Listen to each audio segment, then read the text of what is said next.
দেশের স্বরাষ্ট্রমন্ত্রী অমিত শাহ তার আর একবার ব্যর্থ হতে চলা বঙ্গ সফরে এসে শুনলাম খুব আক্রমণ করেছেন এবং আমার নামও উচ্চারণ করেছেন। আমি প্রথমে বলি, এটা খুনের মামলার আসামি হয়ে জেলে ছিল, তার কাছ থেকে জেলের কথা শুনবো? খুনের মামলার আসামি অমিত শাহ, যখন উনি জেলে ছিলেন তখন খুনের মামলার আসামি। মামলা কিভাবে এগিয়েছে টেগিয়েছে সেগুলো সারা দেশের লোক জানেন। তো সময় দিন না, তারপর দেখতে পাবেন। আর মানুষও জানেন, যারা তদন্তকারী অফিসার তারা জানেন, যারা বিচারক, যাদের কাছে মহামান্য বিচারকদের কাছে কেস ডায়েরি যায় যে আমি আদৌ অপরাধী না নিরপরাধ, আমার একাধিক মামলা শেষ হতেও শুরু করেছে। ফলে এইসব কুৎসা গায়ে লাগছে না, যুক্তি দিয়ে কথা বলা। অনুপ্রবেশ, আপনি মশাই স্বরাষ্ট্রমন্ত্রী, আপনার বিএসএফ, অনুপ্রবেশ হলে আপনি ব্যর্থ। ত্রিপুরায় অনুপ্রবেশ নেই, মিথ্যা কথা বলছেন।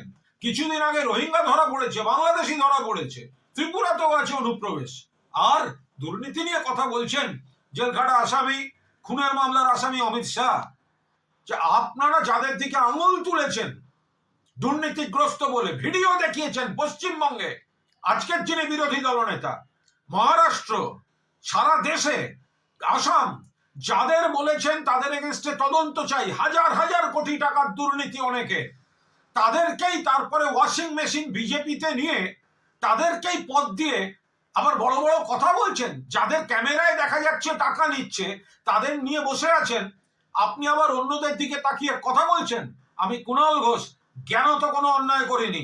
জেল খুনের মামলায়, জেল খাটা মামলার আসামি, জেলে ছিলেন খুনের মামলায়, ঘটনাচক্রে আজকে দেশের স্বরাষ্ট্রমন্ত্রী হয়েছেন। কথা বলবেন ভেবে চিন্তে কথা বলবেন।